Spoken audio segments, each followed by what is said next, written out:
Usted nos va contactando, va entrando aquí a nuestro programa. Bienvenidos. El día de hoy tenemos al doctor. ¿Cómo está usted, doctor? Muy bien, a tus órdenes, doctor Roberto Olguín Almada. Doctor Roberto Olguín, ¿cómo está? Muy bien, pues disfrutando del día, ¿no? Frillito, como Sí, es la temporada, ¿no? Como debe ser. Yo dije, me va a abandonar el doctor ahora, no va a venir. Cuidándonos del COVID, ¿no? Así es, seguimos cuidándonos, por eso mantenemos una sana distancia aquí. Absolutamente. ¿Verdad? Pero un placer que esté con nosotros. Y nos trae un tema muy interesante que estábamos platicando precisamente antes del corte comercial.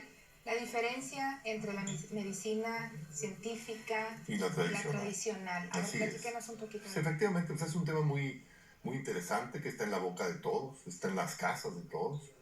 No falta lugar donde llegues para que te receten algo. Ay, sí. Sobra que lo haga. Hay gente que en especial le gusta eso y hay gente que no le gusta. Pero ya, pues es aceptado. Ambas medicinas buscan, el objetivo primordial es la salud del ser humano. Lo busca como una actitud natural del hombre. Y lo viene buscando ancestralmente desde hace mucho tiempo. Hasta antes de hace 50, 60 años, pues prácticamente todo era herbolaria, todo era medicina tradicional. Todavía muchos grupos de muchas ciudades culturalmente aceptan esta medicina tradicional y no aceptan otra, y hay que respetarla. De hecho, en el Senado hace aproximadamente unos 30 años aceptó que era todo tipo de medicina tradicional de todas las culturas de todo el país, son aceptadas legalmente, están en la Constitución.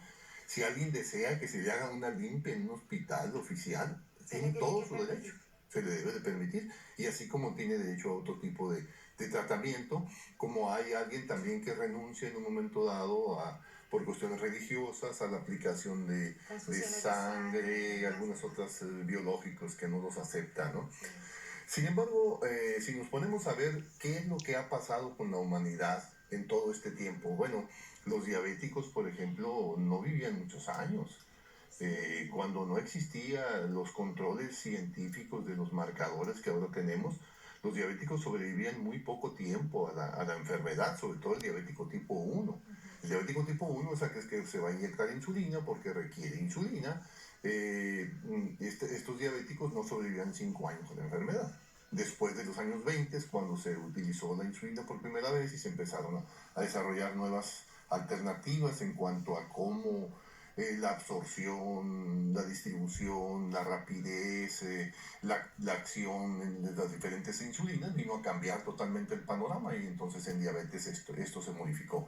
Sin embargo, pues no todo es insulina tampoco, ¿no? La gente trata de tomar algunos remedios caseros, trata de tomar algunas pastillas, siempre busca y te dice, oiga doctor, antes de que me aplique la insulina, ¿no cree usted que existe algo más? Por ejemplo, en el caso de la metformina, pues es el estándar de oro, el gold estándar del tratamiento de la diabetes. Casi todo el mundo tiene metformina. Es un medicamento que sensibiliza la acción de los receptores de tu propia insulina, pero eso no quiere decir que no haya sustancias que te disminuyan el azúcar en la herbolaria, en otro tipo de cosas. Es un tema bien interesante, sí, porque Sonora somos un estado con una población que padece mucho diabetes, y no nada más en el adulto mayor.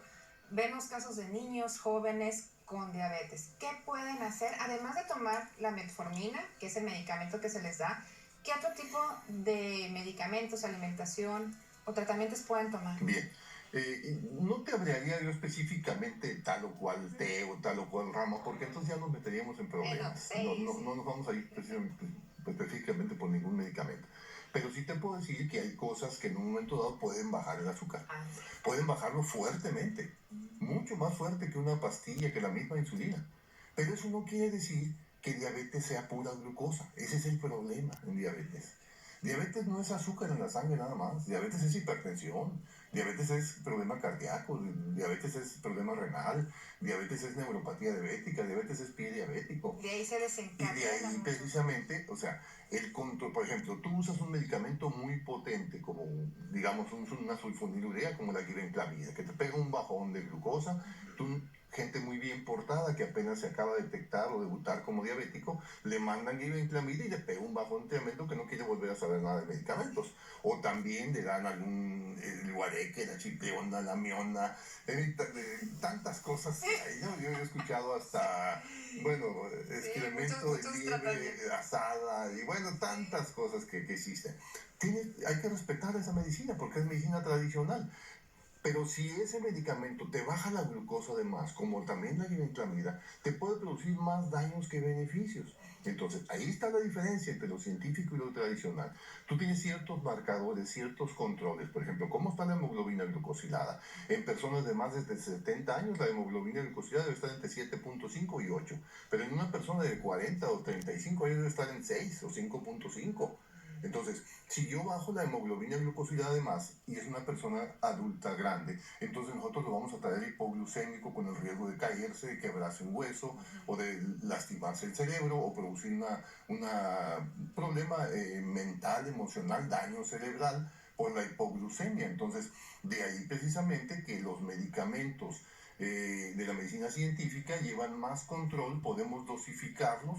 En los años 70 se utilizó el método aleatorio, se llama, donde tú pones un grupo control en el cual vas a darle un medicamento, lo comparas con otro grupo parecido y también un grupo de placebo, donde la sustancia puede ser tan clara como el agua que no tiene ninguna nada y se comparan los resultados y vamos a ver qué resultados obtuvimos y cómo se alteró la presión, el pulso, la frecuencia cardíaca, la respiración, si hubo problemas en un hemorragia, si hubo diarreas, en fin, todos esos controles. A diferencia de la medicina tradicional que le dice, bueno, ¿y cómo me la tomo? Pues tómate un puño. ¿Y qué tanta frecuencia? Pues con dono de uso. Sí. Entonces ahí donde no, bueno, pero si es desde el punto de vista cultural, yo te puedo decir que es difícil. Por ejemplo, aquí tenemos muchas etnias, los yaquis, los mayos, los seris, no aceptan fácilmente la medicina alópata. No. Entonces ahí es donde tiene que haber la sensibilidad entre el médico. Tampoco vas a rechazar aquella posibilidad de que ellos tomen esas cosas y cuando se requiere la medicina ya alópata, pues científica la vamos a utilizar. Entonces ese es uno de los grandes problemas de un país como el nuestro, con tantas tradiciones. Países europeos, países tal vez no sea tan problemático estas relaciones. Por ejemplo, en México solamente nos comparamos con China en la cantidad de medicamento herbolario que hay. El doctor Eric Martínez de la Escuela del Politécnico y de Chapingo es de las gentes que más saben, son casi premios Nobel en herbolaria. Tienen muchísimos estudios y muchísimas cosas. México y China son los que más tienen herbolaria.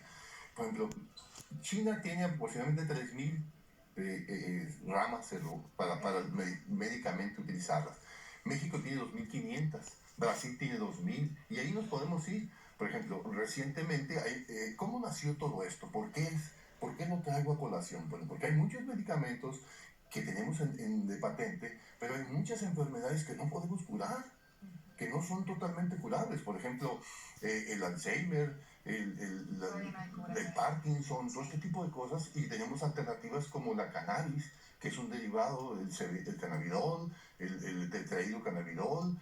Son medicamentos que están funcionando muy bien, son eminentemente antiinflamatorios, que todavía no tienen rigor del estudio científico, pero se están obteniendo resultados muy adecuados. Por ejemplo, la neuropatía diabética, dolores en las piernas, que la gente no duerme.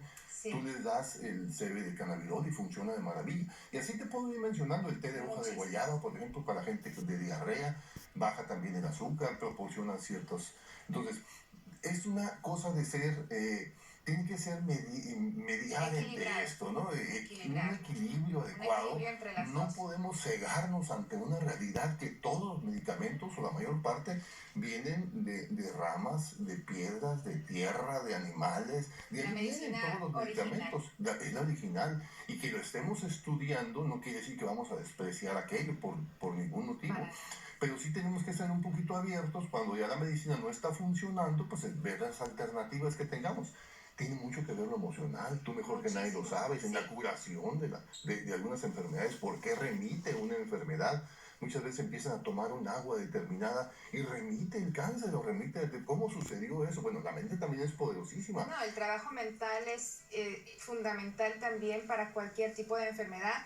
Y este tema, doctor, la verdad es que es muy interesante y lo vuelvo a repetir, la población sonorense padece mucho diabetes en todas las edades.